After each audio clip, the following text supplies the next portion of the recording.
Hello friends, എല്ലാവർക്കും നമസ്കാരം. നിങ്ങളേവരും കാത്തിരിക്കുന്ന രേവതിയുടെയും സച്ചിയുടെയും ഇന്നത്തെ വിശേഷത്തിലേക്ക് എല്ലാ കൂട്ടുകാർക്കും സ്വാഗതം. എല്ലാവർക്കും നല്ലൊരു ദിവസം ആശംസിച്ചുകൊണ്ട് തന്നെ നമുക്ക് ഇന്നത്തെ വിശേഷത്തിലേക്ക് കിടക്കാം. അപ്പൊ തുടങ്ങുമ്പോൾ തന്നെ കാണിക്കുന്നത് നമ്മുടെ സച്ചിനെ രേവതിയാണ് കേട്ടോ. അപ്പൊ സച്ചിൻ രേവതിയും ടെറസിന്റെ മണ്ടയിലേക്ക് കിടക്കാൻ വേണ്ടി പോയി. ആ ഒരു ടെന്റ് ഒക്കെ കൊടുത്തിട്ടുണ്ട് നമ്മുടെ വർഷ. എന്നാ പിന്നെ ഇന്ന് ടെന്റ് ഒക്കെ അടിച്ചിട്ട് ടെറസിന്റെ മണ്ടയിൽ രണ്ടുപേരും കിടക്കാന്നൊക്കെ വിചാരിച്ചിരിക്കുകയാണ്. അങ്ങനെ അവിടെ നിലാവുള്ള രാത്രിയിൽ ഇങ്ങനെ രണ്ടുപേരും ഇരുന്ന് ചെറിയ റൊമാൻസിലൊക്കെ സംസാരിക്കുകയാണ്. അങ്ങനെ നമ്മുടെ രേവതി ചോദിക്കുകയാണ്, അല്ല അപ്പൊ നമ്മുടെ ഫസ്റ്റ് നൈറ്റ് ആണോ ഇന്നും? ഏ, ഫസ്റ്റ് നൈറ്റോ? ഇന്നോ? അല്ല, അത് കഴിഞ്ഞ് കുറെ നൈറ്റ് കടന്നു പോയില്ലേ, പിന്നെ എങ്ങനെ ഫസ്റ്റ് നൈറ്റ് ആകും? അയ്യോ സച്ചേട്ടാ, ഇന്ന് നമ്മുടെ കല്യാണ നാളല്ലേ, അപ്പം ഈ ഡേറ്റ് നമ്മുടെ ഫസ്റ്റ് നൈറ്റ് അല്ലേ?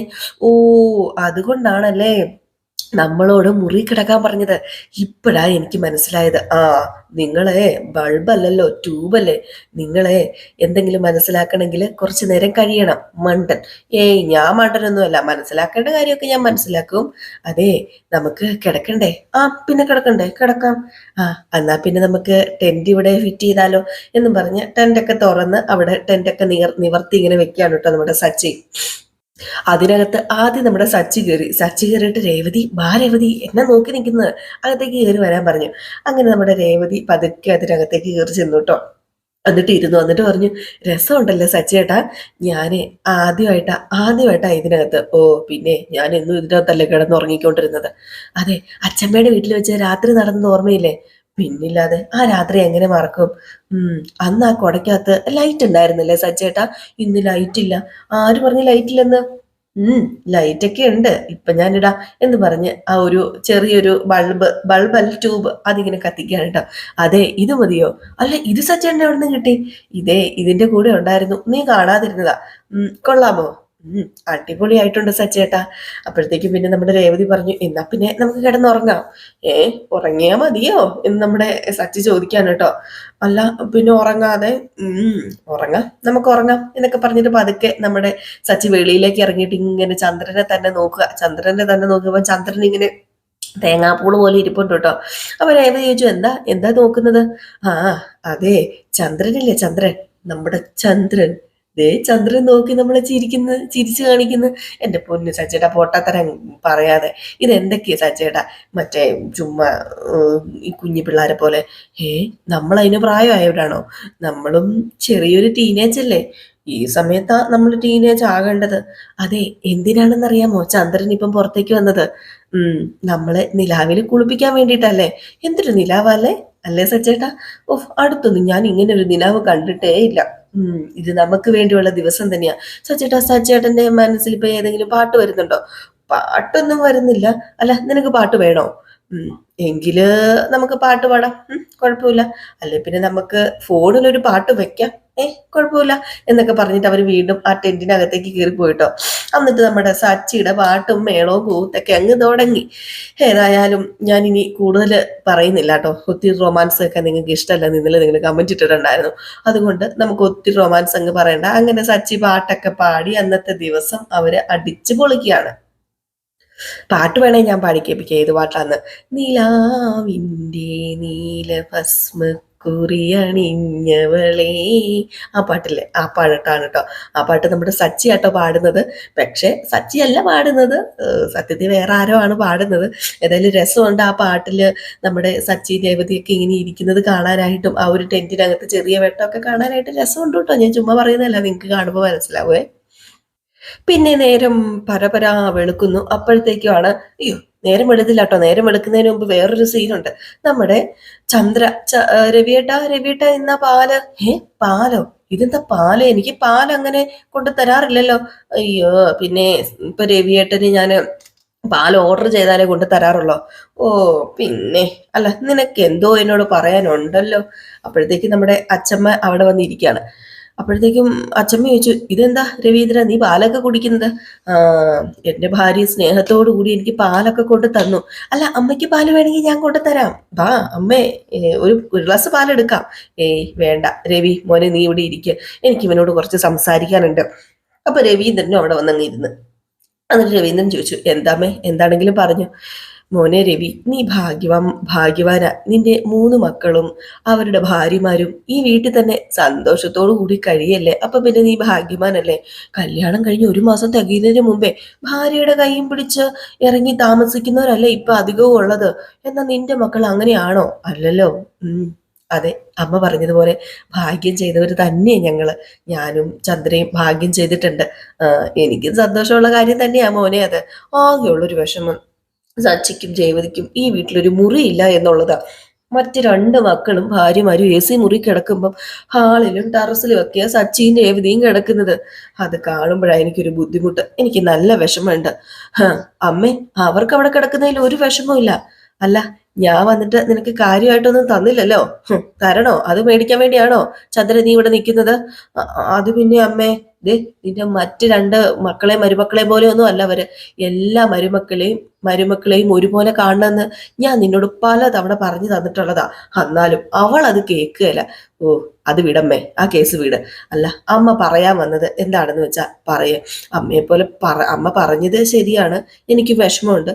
ഞാനും ചന്ദ്രൻ ഹാളിൽ കിടന്നോളാന്ന് പറഞ്ഞതാ. അവന് നിന്റെ മറ്റ് 2 മക്കളെ പോലെയാണോ? സുഖമില്ലാത്ത നിന്നെ ഹോളിൽ കിടത്തി അവര് മുറി കിടക്കുന്നത് നിനക്ക് തോന്നുന്നുണ്ടോ? പ്രത്യേകിച്ച് രേവതി മറ്റ് 2 മരുമക്കളെ പോലെയല്ല. അവർക്ക് 2 പേർക്കും ഈ വീട്ടില് ഒരു മുറി വേണം രവീന്ദ്ര. ഹാളിലും ടെറസിലൊക്കെ ആയിട്ട് അവരെ കിടത്തുന്നത് ശരിയല്ല. ഒരു റൂം കൂട്ടിയെടുക്കണം. അത് ഞാനും ആലോചിച്ചതാണേ. വീടിനോട് ചേർന്ന് സൈഡില് മുറി എടുക്കുന്നതേ ബുദ്ധിമുട്ടുള്ള കാര്യമാണ്.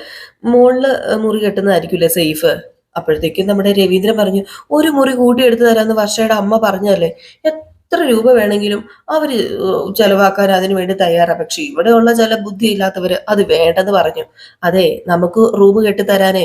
അത് എന്തിനാ അവരങ്ങനെ ചെയ്യുന്നത്? വേണ്ട, അവരുടെ ഔദാര്യത്തിന്റെ കാര്യം നമുക്കില്ല ചന്ദ്രൻ. എന്റെ രവിയേട്ട, ഒരു മുറി കെട്ടാന്നൊക്കെ പറഞ്ഞു കഴിഞ്ഞാൽ നമുക്ക് ബുദ്ധിമുട്ടുള്ള കാര്യമില്ലേ. പക്ഷെ അവർക്കത് ശരിയൊന്നും അല്ല. അല്ല, സോറി, അതവർക്ക് ചെറിയ കാര്യമൊന്നുമല്ല, വലിയ കാര്യമൊന്നുമല്ല. അപ്പോഴത്തേക്ക് നമ്മുടെ അച്ഛമ്മ പറഞ്ഞു, എങ്കിലേ നീ ഒരു കാര്യം ചെയ്യ, ആ വീട്ടിൽ പോയി താമസിക്കേ. ഇവിടെ മറ്റുള്ളവർക്ക് കഴിയാലോ. നീ ചെല്ല്, നീ അവരുടെ കൂടെ പോയി താമസിക്കേ. ഇന്ന് ഞാൻ അവളെ ശ്രദ്ധിച്ചിരുന്നു. അഹങ്കാരി അവള്. ദേ, അവളുടെ കാശ് കണ്ടിട്ടല്ലേ നീ അവളെ തലയെ കയറ്റി വെക്കുന്നതും വഴങ്ങുന്നതും. മറ്റുള്ളവരുടെ കയ്യിലെ ക്യാഷ് കണ്ടേ വെള്ളം ഇറക്കുന്ന നിന്റെ ഈ സ്വഭാവം മാറ്റി ചന്ദ്ര. അത് അധിക കാലം മുന്നോട്ടേക്ക് കൊണ്ടുപോയാലേ ശരിയാവില്ല. അപ്പൊ നമ്മുടെ രവീന്ദ്രൻ പറഞ്ഞു, ചന്ദ്രേ, നമുക്ക് ആരുടെയും മറ്റ് കാര്യങ്ങളൊന്നും നോക്കണ്ട. മറ്റാരുടെയും പൈസയും നമുക്ക് വേണ്ട. നമ്മൾ തന്നെ ഇവിടെ റൂം എടുക്കും. ഇത് കേട്ടപ്പോഴത്തേക്കും ചന്ദ്ര എന്ന് പറഞ്ഞിട്ട് അങ്ങ് പിണങ്ങിപ്പോയിട്ടോ. അപ്പൊ നമ്മുടെ അച്ഛമ്മ പറഞ്ഞു, അവള് പോട്ടെ മോനെ രവി, നീ പെട്ടെന്ന് തന്നെ പണി തുടങ്ങിക്കോ, ക്യാഷ് ഞാൻ തരാം. അയ്യോ വേണ്ട, അമ്മ അധ്വാനിച്ചുണ്ടാക്കുന്ന ക്യാഷ് അത് അമ്മയുടെ കയ്യിൽ തന്നെ ഇരിക്കട്ടെ. അതെ, ഞാൻ എനിക്ക് വേണ്ടിയാണോ ക്യാഷ് ഉണ്ടാക്കുന്നത്? നിങ്ങൾ സന്തോഷത്തോടു കൂടി കഴിയണം, അതല്ലേ ഈ അമ്മയുടെ സന്തോഷം. ക്യാഷ് എത്ര വേണമെന്ന് പറഞ്ഞാൽ മതി, ഞാൻ തരാം മോനെ. ഓ വേണ്ടമ്മേ, ഞാൻ പറഞ്ഞല്ലോ, നാളെ ഞാൻ മക്കളോടൊന്ന് സംസാരിക്കട്ടെ. അത് കഴിഞ്ഞ് നമുക്ക് ജോലി തുടങ്ങാം, അതല്ലേ നല്ലത്. അത് മതിടാ മോനെ, അത് മതി. എന്നാ പിന്നെ ഞാൻ കിടക്കാൻ പോവാന്ന് പറഞ്ഞ് കിടക്കാനൊക്കെ പോയി. പിന്നെ നേരം വരവരാ വിളക്കുന്നു. പിന്നെ ഒരു ചെറിയ മീറ്റിംഗ് പോലെ എല്ലാവരെയും വിളിച്ചു വരുത്താണ് നമ്മുടെ അച്ഛമ്മ. എല്ലാവരും ഉണ്ട്, ശ്രുതി സഹിതമുണ്ട്. ശ്രുതി ചോദിച്ചു നമ്മുടെ ചന്ദ്രയോട്, എന്താ അമ്മേ കാര്യം? എനിക്കറിയില്ല, നീ ചോദിക്ക്. അല്ല, എന്തിനാ അച്ഛാ നമ്മളോട് എല്ലാവരോടും ഇവിടെ ഇങ്ങനെ ഒരു മീറ്റിംഗ് വെക്കാൻ പറഞ്ഞത്? എന്താ അച്ഛാ കാര്യം? അപ്പോഴത്തേക്കും നമ്മുടെ സച്ചി പറഞ്ഞു, ശരിയാണല്ലോ, എന്തിനാ രാവിലെ എല്ലാവരെയും വിളിച്ചു വരുത്തിയത്? പറയച്ചാ. അതെ, ഞാനൊരു തീരുമാനം എടുത്തിട്ടുണ്ട്. അത് നിങ്ങളോട് എല്ലാവരോടും കൂടി പറയാനാണ് നിങ്ങളെ ഞാൻ വിളിച്ചു വരുത്തിയത്. അപ്പോഴത്തേക്ക് നമ്മുടെ ശ്രുതി, എന്ത് തീരുമാനം ആയിരിക്കും? രവീന്ദ്രൻ പറഞ്ഞു, തല പുകയൊന്നും വേണ്ട. നിങ്ങൾ 3 പേരും കല്യാണം കഴിക്കുന്നതിന് മുമ്പ് ഞാൻ ഇങ്ങനെയൊരു കാര്യമൊന്നും ഓർത്തില്ല. പക്ഷേ ഇപ്പൊ നിങ്ങൾ 3 പേരും കല്യാണം കഴിച്ചു കഴിഞ്ഞപ്പോഴാണ് ഞാൻ ഈ കാര്യം ഓർക്കുന്നത്. എല്ലാവരും ഓരോ മുറികളിൽ കിടക്കുമ്പോൾ സച്ചിയും രേവതിയും മാത്രം ടെറസിലും ഹോളിലൊക്കെ ആയിട്ടല്ല കിടക്കുന്നത്. അതെ, അത്രയ്ക്ക് ശരിയായ കാര്യമൊന്നുമല്ല. അതങ്ങനെ തുടർന്നിട്ടുണ്ട്, ശരിയാവില്ല. അപ്പോഴത്തേക്ക് നമ്മുടെ ചന്ദ്ര പറഞ്ഞു, അതിന് എന്താ ഇപ്പൊ കുഴപ്പമിരിക്കുന്നത്? അവർക്ക് കുഴപ്പമില്ലല്ലോ. അപ്പൊ നമ്മുടെ അച്ഛമ്മ പറഞ്ഞു, നീ മിണ്ടരുത്. അവള് ഓരോന്ന് പറയുന്നു. അപ്പോഴത്തേക്കും നമ്മുടെ സച്ചി പറഞ്ഞു, അല്ല, ഈ പൊതുസമ്മേളനം വിളിച്ചത് ഞങ്ങൾക്ക് വേണ്ടിയാണോ? അതെ, അതൊന്നും വേണ്ട അച്ഛ. അച്ഛൻ മുറിയിൽ തന്നെ കിടന്നാൽ മതി, ഞങ്ങൾ എവിടെയെങ്കിലും കിടന്നോളാം. അച്ഛനെ പുറത്താക്കിയിട്ട് എനിക്കകത്ത് കിടക്കണ്ട. അപ്പോഴത്തേക്കും അച്ഛമ്മ പറഞ്ഞു, എന്റെ പൊന്നു സച്ചി, രവീന്ദ്രൻ പറയട്ടെ, നീ മിണ്ടാതിരിക്കുക. അതെ മോനെ, ഈ വീട്ടില് ഒരു മുറിയുടെ കുറവുണ്ട്. ഈ വീടിന്റെ മേളില് ഒരു മുറി എടുക്കാൻ വേണ്ടി ഞാൻ തീരുമാനിച്ചു. ആ തീരുമാനം നിങ്ങളോട് എല്ലാവരോടും ഒന്ന് പറയണം, നിങ്ങളുടെ അഭിപ്രായങ്ങളൊക്കെ ഒന്ന് കേൾക്കണം. അപ്പോഴത്തേക്ക് നമ്മുടെ സ്തുതി പറഞ്ഞു, അച്ഛാ, ആ റൂം ആർക്കാ? അപ്പോഴത്തേക്ക് നമ്മുടെ സച്ചി, ഇപ്പൊ ആ റൂം അവന് വേണമായിരിക്കും, അതാ ചോദിക്കുന്നത്. ഈ ബസ്സിലെ ആൾക്കാരെ കർച്ചീഫ് വെച്ച് സീറ്റ് പിടിക്കില്ലേ, ഹാ, ഇപ്പോഴേ അവൻ സീറ്റ് പിടിച്ചു കഴിഞ്ഞു. ഓഹ്, കഷ്ടം തന്നെ, എന്റെ പൊന്ന് ചങ്ങാതി, കഷ്ടം തന്നെ. ഓ, ഇവനെ സമ്മതിക്കണം. അപ്പോഴത്തേക്ക് രവീന്ദ്രൻ പറഞ്ഞു, സച്ചി നീ മിണ്ടാതിരിക്കേ, ഞാൻ പറയട്ടെ. ഞാനിപ്പോ ഇങ്ങനെ ഒരു തീരുമാനം എടുത്തു. ഇനിയിപ്പം നിങ്ങളുടെ 3 പേരുടെയും അഭിപ്രായം നിങ്ങൾ പറയാ, അത് ചോദിക്കാൻ വേണ്ടിയേ ഞാൻ എല്ലാവരോടും വരാൻ പറഞ്ഞെന്ന് പറഞ്ഞല്ലോ. അപ്പൊ ഇനി നിങ്ങളുടെ അഭിപ്രായം അത് കേൾക്കട്ടെ. അപ്പൊ നമ്മുടെ വർഷ പറഞ്ഞു, എന്തിനാ ഒരു മുറിയാക്കുന്നത്, 2 മുറിയും അതുപോലെ അറ്റാച്ച്ഡ് ബാത്റൂം ഒക്കെ ഉള്ളൊരു വലിയൊരു വീട് തന്നെ ആക്കിക്കൂടെ? അപ്പോഴത്തേക്കും ചന്ദ്ര പറഞ്ഞു, വർഷ പറഞ്ഞ ഐഡിയ നല്ലതാ, 2 റൂമും ഹാളും അതിന്റെ കൂടെ ഒരു കിച്ചണും കൂടെ ഉണ്ട്, സൂപ്പർ ആയിരുന്നു. പിന്നെ നമുക്കൊരു അറ്റാച്ച്ഡ് ബാത്റൂമും കൂടെ വെക്കാം. അപ്പൊ സച്ചി പറഞ്ഞു, ഓ, ഈ കുടുംബത്തെ കടത്തിൽ കൊല്ലാനാണോ അമ്മയുടെ പ്ലാന്? അപ്പോഴത്തേക്ക് രവീന്ദ്രൻ പറഞ്ഞു, അവളുടെ അഭിപ്രായം പറഞ്ഞു. ഇനിയിപ്പൊ നിങ്ങളുടെ 3 പേരും കൂടെ നിങ്ങളുടെ അഭിപ്രായം പറയാം. അത് പിന്നെ അച്ഛാ, ഒരു റൂം മാത്രം ആക്കണ്ട, നമുക്ക് 2 റൂം ആക്കാം, വേണമെങ്കിൽ 3 ആക്കാം. അപ്പോഴത്തേക്കും നമ്മുടെ ശ്രുതി പറഞ്ഞു, ഇപ്പൊ ശ്രുതി ആട്ടോ പറഞ്ഞത്. അത് കഴിഞ്ഞ് നമ്മുടെ ശ്രുതി പറഞ്ഞു, മുറി എത്രയാണെങ്കിലും അതിന് അറ്റാച്ച്ഡ് ബാത്റൂം വേണം, അത് ഉറപ്പാ, അത് ഇല്ലെങ്കിൽ ആ റൂം ഒരു സെറ്റ് ആവില്ല. അപ്പോഴത്തേക്കും നമ്മുടെ ശ്രീകാന്ത് പറഞ്ഞു, അതെ, ഇതൊക്കെ ചെയ്ത് കഴിഞ്ഞിട്ടുണ്ടെങ്കിലേ ഞാനൊരു കാര്യം പറയട്ടെ, ക്യാഷ് നമ്മുടെ കയ്യിൽ നിൽക്കില്ല, ഒത്തിരി ക്യാഷ് ആവില്ലേ? റൂം കെട്ടുക, അടുക്കള വെക്കുക, ഹാള് കെട്ടുക, അറ്റാച്ച്ഡ് ബാത്റൂം, അതിപ്പം ലക്ഷക്കണക്കിന് പൈസ വേണ്ടി വരും. അതിപ്പോ ഒരു 10, 15, 20 ലക്ഷം രൂപയെങ്കിലും ആവുമല്ലേ? അപ്പോഴത്തേക്കാണ് നമ്മുടെ വർഷ പറഞ്ഞത്, നിങ്ങൾ ആരും പേടിക്കണ്ട, ഞാനൊരു കാര്യം ചെയ്യാം, ഞാൻ അച്ഛനോട് പറഞ്ഞ് പൈസ റെഡിയാക്കി തരാം, അപ്പൊ പിന്നെ പ്രശ്നമില്ലല്ലോ. അപ്പോഴത്തേക്കുമാണ് നമ്മുടെ അച്ഛമ്മ പറഞ്ഞത്, മോളെ വർഷേ, നിന്റെ അച്ഛന്റെ കയ്യില് പൈസ ഒത്തിരി ഉണ്ട്, ശരിയാണ്.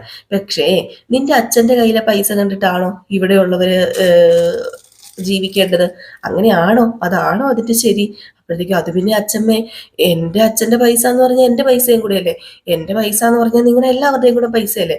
മോൾക്ക് ഒരു നല്ല മനസ്സുണ്ട്, അതിന് ഒരുപാട് നന്ദിയുണ്ട്. പക്ഷേ ദേ, ഞങ്ങൾ ഒരിക്കലും ഒരാളുടെയും കയ്യിൽ നിന്നും ഒരു ഔദാര്യവും മേടിക്കാറില്ല. ഇതുവരെ എൻ്റെ മോൻ രവീന്ദ്രൻ അങ്ങനെ മേടിച്ചിട്ടല്ല ജീവിച്ചത്, അതുകൊണ്ട് അതിന്റെ ആവശ്യമില്ല എന്ന് പറഞ്ഞപ്പോഴത്തേക്കും നമ്മുടെ ശ്രീകാന്ത് പറഞ്ഞു, അത് പിന്നെ അച്ഛാ, അവള് പറഞ്ഞത് വേറൊന്നും അല്ല, നമുക്ക് വേണ്ടി. മനസ്സിലായി, വർഷ പറഞ്ഞത് നമുക്ക് വേണ്ടി തന്നെയാണ്. പക്ഷെ ആ പ്ലാന് അത്രയ്ക്ക് ശരിയല്ല. നമ്മള് ശ്രീകാന്തേ, നോക്ക്, നിന്റെ ഭാര്യയുടെ വീട്ടിൽ നിന്ന് കൊണ്ടുവന്ന് ജീവിക്കേണ്ട അത്രയും ദാരിദ്ര്യമൊന്നും നമുക്കിപ്പോ ഇവിടെ വന്നിട്ടില്ലല്ലോ. അപ്പോഴേക്ക് സച്ചി പറഞ്ഞു, അല്ലച്ചാ, ഞാനൊരു കാര്യം പറയട്ടെ, ഇതിന്റെ ഒന്നും ആവശ്യമില്ല, ഞാൻ രേവതി വെളിയിൽ തറയിൽ കിടന്നോളാം, അല്ലെങ്കിൽ പിന്നെ ടെറസിന് വേണ്ടേ കിടന്നോളാം, ആ സുഖം ഒരു റൂം കെട്ടി കിടക്കുന്നതിനൊന്നും കിട്ടത്തില്ല. അപ്പോഴത്തേക്ക് അച്ഛമ്മ പറഞ്ഞു, സച്ചി നീ മിണ്ടാതിരിക്കുക, അവന്റെ ഒരു ഹൃദയം വിശാലമായിട്ട് കിടക്കുകയാണല്ലോ നിന്റെ ഹൃദയം. അപ്പോഴത്തേക്കും നമ്മുടെ ചന്ദ്രയല്ല, രവീന്ദ്രൻ ചോദിച്ചു, രേവതി മോളെ, നിന്റെ അഭിപ്രായം എന്താ? എന്റെ അഭിപ്രായം എന്താന്ന് ചോദിച്ചാല്, അല്ല, എന്തിനാ വെറുതെ ക്യാഷ് കളയുന്നത്, ഇപ്പൊ ഉള്ളതുപോലെ അങ്ങ് പോരെ. സച്ചേട്ടന്റെ അഭിപ്രായം തന്നെയാ എന്റെ അഭിപ്രായം. പിന്നെ കെട്ടുകയാണെങ്കിൽ ഒരു റൂമും എല്ലാം കെട്ടിയാൽ മതി, വെറുതെ പൈസ കളയേണ്ട കാര്യമില്ലെന്ന്. ഈ സമയത്താണ് നമ്മുടെ സുധി പറയുന്നത്, അല്ല, നിങ്ങള് വീട്, റൂം എന്നൊക്കെ പറയുന്നുണ്ടല്ലോ, അതിനുള്ള ക്യാഷ് ഇപ്പൊ എവിടെന്നാ? അപ്പോഴത്തേക്ക് നമ്മുടെ സച്ചി പറഞ്ഞു, എടാ നീ പേടിക്കണ്ട, നിന്നോട് ക്യാഷ് ചോദിക്കാൻ പോകുന്നില്ല. അവനോട് ചോദിക്കുന്നേ അവന് പേടിയാ, അതുകൊണ്ടാ അവൻ വെപ്രാളത്തോടെ അതൊന്നും അല്ലച്ചാ എന്നിങ്ങനെ സുധി പറഞ്ഞു. അപ്പോഴത്തേക്ക് രവീന്ദ്രൻ പറഞ്ഞു, കുറച്ച് ക്യാഷ് എന്റെ കയ്യിലുണ്ട്, ബാക്കി ക്യാഷ് നമുക്ക് ലോൺ എടുക്കാം, നിങ്ങൾ ആരും ക്യാഷ് തരണ്ട. അപ്പോഴത്തേക്കാണെങ്കിൽ നമ്മുടെ സച്ചി പറഞ്ഞു, ലോൺ എടുക്കാനോ? എന്തിനാ ലോൺ എടുക്കുന്നത്? മുറിയൊന്നും എടുക്കണ്ട അച്ഛാ. അച്ഛൻ വിചാരിക്കുന്ന പോലെ ഒന്നും അല്ല, ഇപ്പൊ സാധനങ്ങൾക്കൊക്കെ എന്താ വില, ക്യാഷ് കൂടുതലാകും.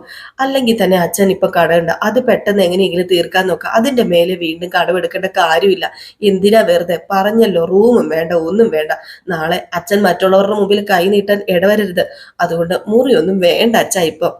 എന്തിനാ ഈ മുറിയൊക്കെ? അപ്പൊ രേവതിയും പറഞ്ഞു, എനിക്കും അത് തന്നെയാ പറയാനുള്ളത്, സച്ചേട്ടൻ പറഞ്ഞതാ എന്റെ അഭിപ്രായം. അത് പിന്നെ മോളെ, ഇവിടെ ഒരു മുറിയുടെ കുറവുണ്ട്, അതിവിടെ കെട്ടണം. അച്ഛ, ഇപ്പൊ അച്ഛൻ അതിനെ കുറിച്ച് ആലോചിക്കണ്ടെന്നല്ലേ പറഞ്ഞത്? ഇവൻ തരാനുള്ള 50 ലക്ഷം തരട്ടെ, അപ്പൊ വേണമെങ്കിൽ നമുക്ക് കെട്ടാന്നപ്പോഴത്തേക്കും സുധി പറഞ്ഞു, അതെപ്പം? അത് ഉടനെ തന്നെ ഇങ്ങോട്ട് തരണം, നീ ബിസിനസ് തുടങ്ങുമല്ലേ. ഇപ്പൊ വീണ്ടും നമ്മുടെ രേവതി പറഞ്ഞു, അച്ഛൻ ഇപ്പൊ ആകെയുള്ള വരുമാനം പെൻഷനാ. മുറി എടുത്തു കഴിഞ്ഞിട്ടുണ്ടെങ്കിൽ അത് കടം വീട്ടാനല്ലേ കാണത്തുള്ളൂ. ഇത്രയും വർഷം അച്ഛൻ ജോലി ചെയ്തു, കഷ്ടപ്പെട്ടു, സന്തോഷത്തോടെയും സമാധാനത്തോടെയും വിശ്രമിക്കേണ്ട സമയത്ത് എന്തിനാ കടം മേടിച്ച് വെറുതെ സ്വസ്ഥത നശിപ്പിക്കുന്നത്? അതിന്റെ ആവശ്യമുണ്ടോ? എന്തിനാ വെറുതെ സ്വസ്ഥതയും സമാധാനവും കളയുന്നത് വയസ്സാം കാലത്ത്? അപ്പോഴത്തേക്ക് നമ്മുടെ ചന്ദ്ര അവളുടെ ഒരു ഉപദേശം. അപ്പൊ അച്ഛൻ ചോദിച്ചു, ചന്ദ്രേ നീ എന്തെങ്കിലും പറഞ്ഞോ? ഇല്ല, ഇല്ലമ്മേ. പറയാതിരിക്കുകയാണ് അതാ നല്ലത്. അതെ, പിന്നെ സച്ചി രേവതി പറഞ്ഞതൊക്കെ ശരി തന്നെയാണ്. ഒരു മുറിയാണ് കെട്ടാൻ ഉദ്ദേശിക്കുന്നതെങ്കിലും ഇന്നത്തെ കാലത്ത് നല്ല ക്യാഷ് കയ്യിൽ നിന്ന് ഇറങ്ങും. അത് ശരിയായ കാര്യമാണ്. അതുകൊണ്ട് തൽക്കാലം ഞാനൊരു അഭിപ്രായം പറയാം, മുറി കൂട്ടിയെടുക്കണ്ട. അപ്പോഴത്തേക്ക് രവീന്ദ്രൻ പറഞ്ഞു, ഓഹോ അത് കൊള്ളാലോ, ഇപ്പം ഇങ്ങനെയായോ? ഒരു മുറി വേണമെന്ന് അമ്മയും കൂടെ അല്ലേ പറഞ്ഞത്? അമ്മയോടും കൂടി ആലോചിച്ചിട്ടല്ലേ ഞാൻ ഇങ്ങനെയൊക്കെ ചെയ്തത്? ഇപ്പൊ ഞാൻ പൊട്ടനായോ? അതൊക്കെ ശരിയാണ് മോനെ രവീന്ദ്ര. പക്ഷേ സച്ചി രേവതി പറഞ്ഞപ്പോഴത്തേക്കുവാ എനിക്ക് അതേക്കുറിച്ച് കൂടുതൽ ആലോചിക്കേണ്ടി വന്നത്. വെറുതെ കടം വരുത്തി വെക്കണ്ട രവി. എന്തിനാ? നിന്റെ 3 മക്കളും ജോലി ചെയ്യുന്നുണ്ടല്ലോ. അവരുടെ കയ്യിലെ ക്യാഷ് വരുമ്പം ഒരു കാര്യം ചെയ്യാം, അവരായിട്ട് മുറി കൂട്ടിയെടുക്കട്ടെ. അതല്ലേ നല്ലത്? അതേതായാലും അടുത്തൊന്നും നടക്കാൻ പോകുന്നില്ല. എന്റെ മക്കള് ഈ മുകളില് റൂം കെട്ടാനോ അവരുടെ പൈസയും കൊണ്ട്? അല്ല, ഞാനൊരു കാര്യം ചോദിക്കട്ടെ, അതുവരെ സച്ചി രവതി ഹോളിൽ കിടക്കാനോ? അതെനിക്ക് സങ്കടമുള്ള കാര്യമാണ്. ഒരു മുറി കൂട്ടിയെടുക്കാൻ ഞാനും ആലോചിച്ചത് ഇവര് ഇവിടെ കിടക്കുന്നത് കൊണ്ട് തന്നെയാ. അതിനെന്തെങ്കിലും ഒരു പരിഹാരം. ദേ അച്ഛാ, വേണ്ട, പരിഹാരം ഒന്നും വേണ്ട. ഞങ്ങൾ എവിടെ വേണമെങ്കിലും കിടന്നോളാം, ഞങ്ങൾക്ക് ഒരു പ്രശ്നമില്ല. എവിടെ കിടന്നാലും ഈ സച്ചിക്കും രേവതിക്കും ഉറക്കം വരും, അല്ലേ രേവതി? അതെ അതെ സച്ചേട്ടാ. അപ്പോഴത്തേക്ക് വീണ്ടും സച്ചി പറഞ്ഞു, അതെ അച്ഛൻ അതൊന്നും ഓർത്ത് വിഷമിക്കണ്ട. ഞങ്ങൾക്ക് കിടന്നുറങ്ങാൻ പട്ടുമെത്തയും സപ്രമഞ്ച കട്ടിലൊന്നും വേണ്ട. അപ്പോഴത്തേക്കാണ് ചന്ദ്ര പറഞ്ഞത്, ദേ അട്ടയെ പിടിച്ച് മെത്തേ കിടത്തി അല്ലെങ്കിലും കിടക്കുവോ? ആ ദേ ഇവളതിന് മെത്തേ കിടന്നിട്ടുണ്ടോ? അപ്പോഴത്തേക്കാണ് നമ്മുടെ രേവതി പറഞ്ഞത്, അതെ അട്ടയ്ക്കറിയാം മെത്തേലെ സുഖം ശാശ്വത അല്ലെന്ന്, അതുകൊണ്ടാ അട്ട മെത്തേ കിടക്കാത്തത്. അപ്പോഴത്തേക്ക് നമ്മുടെ സച്ചി കോട്ട് കൈ രേവതിന്ന്. അപ്പൊ രവീന്ദ്രൻ പറഞ്ഞു, അമ്മേ എല്ലാവരും മുറി കിടക്കുമ്പം സച്ചി രേവതി മാത്രം ഹാളിലും ടെറസിലായിട്ടല്ലേ കിടക്കുന്നത്? അത് ശരിയല്ലല്ലോ. അതിനൊരു പരിഹാരം ഉണ്ടാക്കാം. അതിനിപ്പം എന്താ ഒരു പരിഹാരം? അതിപ്പോ അച്ഛമ്മ പറ. പരിഹാരം ഉണ്ടാക്കാം. അവർക്കും ഒരു മുറി വേണം. അതിന് ഈ അച്ഛമ്മ ഒരു അടിപൊളി വഴി കണ്ടിട്ടുണ്ട്. ഇത് കേട്ട് കഴിഞ്ഞപ്പോഴത്തേക്കും ശ്രുതിയും ഒക്കെ ഞെട്ടിപ്പോയിട്ടോ. അപ്പം ശ്രുതി ചോദിച്ചു, എന്ത് വഴിയാ അച്ഛമ്മേ? രവിയും ചന്ദ്രയും ഇപ്പൊ നിങ്ങൾ ഉപയോഗിക്കുന്ന മുറി തന്നെ ഉപയോഗിക്കുക.